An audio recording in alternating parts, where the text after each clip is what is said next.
মুসলিম শরীফের হাদিসের মধ্যে এসেছে ফাদখালাল জান্নাহ আমার নবী বলেন ওই বান্দাকে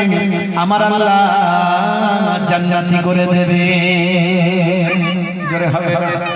আর জোরে হবে না তাহলে আযান হলে আপনাকে চুপ থাকতে হবে আর আযানের জবাব দিতে হবে এইভাবে আপনি আযানের জবাব দেবেন বেটা ছেলে হলে মসজিদে গিয়ে জামাতে নামাজ পড়বেন আর মেয়েরা বাড়িতে সঙ্গে সঙ্গে ওযু করে নামাজে দাঁড়িয়ে যাবেন যারা নামাজের ব্যাপারে অবহেলা করে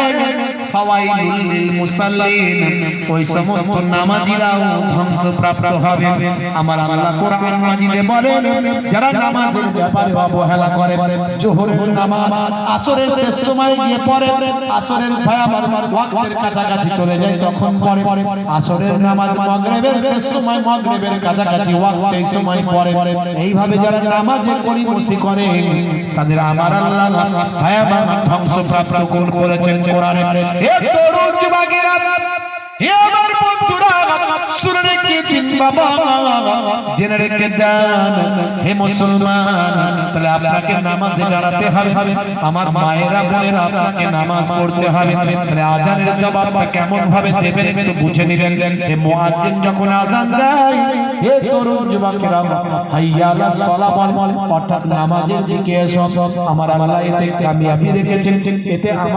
আমার আপনার আল্লাহ এতে আপনারা আমার জন্য কল্যাণ রেখেছেন পাঁচ ওয়াক্ত নামাজে বান্দার ভালোর জন্য আল্লাহ ঘোষণা দেয় হাইয়া আলাস সালাহ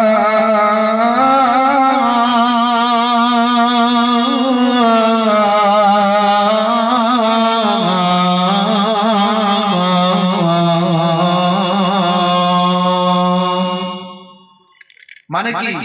এসো নামাজের দিকে এসো এসো নামাজের দিকে এসো আল্লাহ বললেন নামাজে এলে কি লাভ হবে হে মুয়াজ্জিন তুমি বলে দাও নামাজে এলে কি লাভ হবে হাইয়া আলাল ফালাহ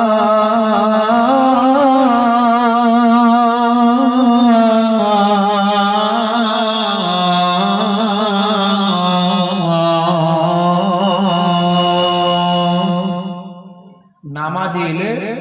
আমি আল্লাহ তোমাকে কামিয়াবি দান করে দেব জোরে বলেন সুবহানাল্লাহ জোরে হবে না আমার নানা জান ছোট হুজুর কেবল রাহমাতুল্লাহ আলাইহি বলতেন বাবা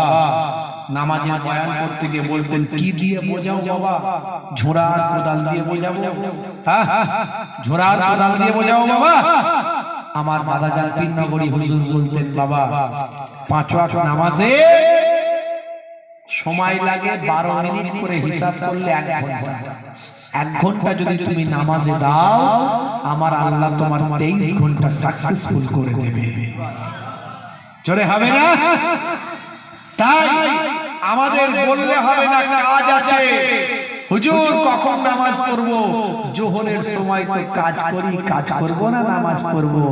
আসরের সময় হুজুর আসরের সময় একটু বুঝতে পারেন মাইন্ডটা ফ্রেশ করি একটু তাস খেলে ক্যারাম খেলে এই সব